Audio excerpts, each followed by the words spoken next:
Breaking news tonight. U.S. Embassy personnel have reportedly been urged to leave Israel immediately, according to emerging reports. The alert comes amid rising tensions in the region and growing security concerns that officials say cannot be ignored. While the State Department has not publicly detailed every aspect of the situation, sources indicate that non-essential U.S. government personnel were advised to depart as a precaution. Moves like this are not taken lightly.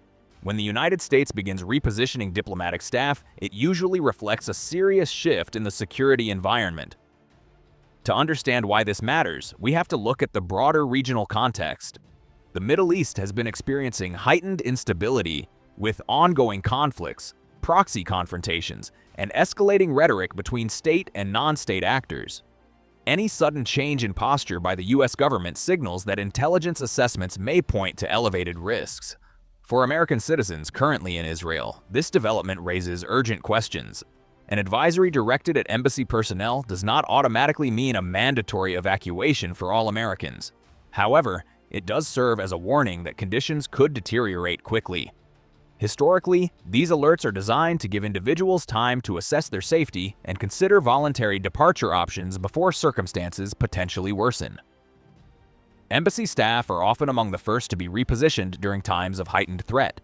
Diplomatic compounds are symbolic targets, and protecting personnel is always a top priority. Reducing staff levels minimizes exposure and allows essential operations to continue with a smaller footprint. At the same time, this move does not necessarily indicate a breakdown in U.S.-Israel relations. The two countries maintain deep strategic and security ties. Evacuation advisories are generally rooted in risk management rather than diplomatic distancing.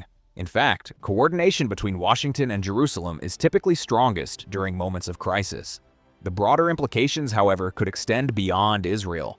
When the U.S. adjusts its diplomatic presence in one location, it often reassesses security postures throughout the region. That could mean heightened alerts at other embassies, shifts in military readiness, or updated travel advisories for neighboring countries. Another key factor to watch is how regional actors respond. Heightened tensions can create ripple effects across borders, especially in areas already dealing with instability.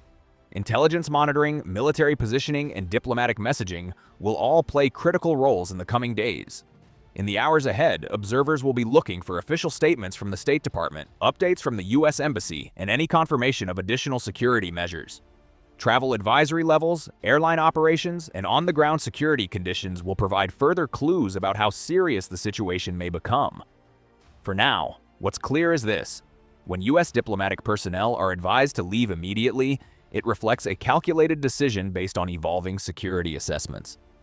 Whether this proves to be a temporary precaution or a sign of deeper escalation will depend on how events unfold. We'll continue monitoring developments and provide updates as more information becomes available.